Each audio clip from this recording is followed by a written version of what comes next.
ഏറ്റവും കൂടുതൽ കുക്ക് ചെയ്ത് ഫ്ലോപ്പ് ആയിട്ടുള്ള 2 സാധനങ്ങളാണ്. ഒന്ന് ചോറ്, ഒന്ന് പുട്ട്.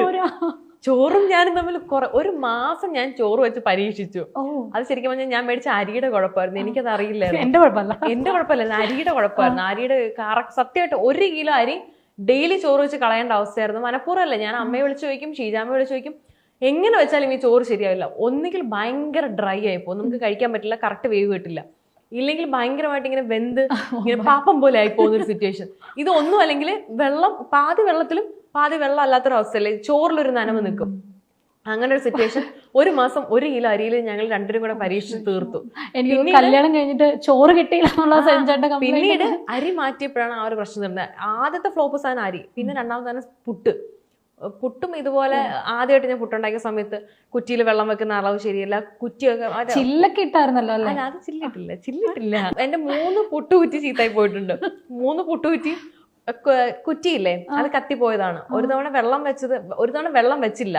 ആദ്യം ഉണ്ടാക്കിയ സമയത്ത് ചില്ലിന്റെ കേസ് കഴിയുമ്പോൾ പിന്നെ വെള്ളം വെച്ചില്ല. അങ്ങനെ ആ കുടം അത് ഇങ്ങനെ ചൂട് കൂടിയിട്ട് പോയി.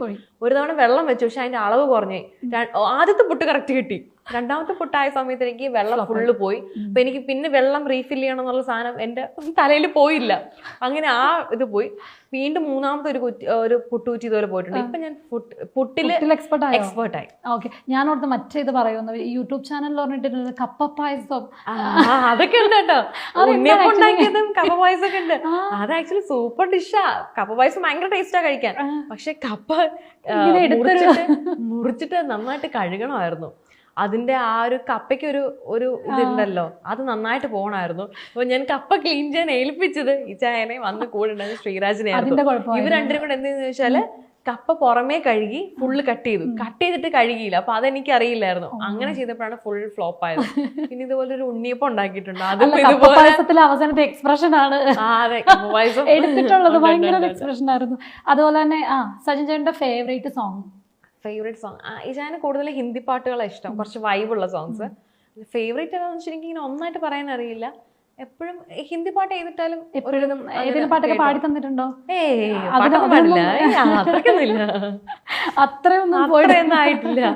ഓക്കെ, സ്കിൻ കെയറിൽ ബേസിക്കായി ഡെയിലി ചെയ്യാറുള്ള, എഴുന്നേറ്റ് കഴിഞ്ഞാൽ അല്ലെങ്കിൽ സ്കിൻ കെയറിന് വേണ്ടി ചെയ്യുന്ന ഒരു 3 സ്കിൻ കെയറിൽ ബേസിക് ആയിട്ട് ചെയ്യാനുള്ളത്, ആദ്യം ക്ലെൻസ് ചെയ്യും, സെറ്റഫിൽ വെച്ചിട്ട് ക്ലെൻസ് ചെയ്യും.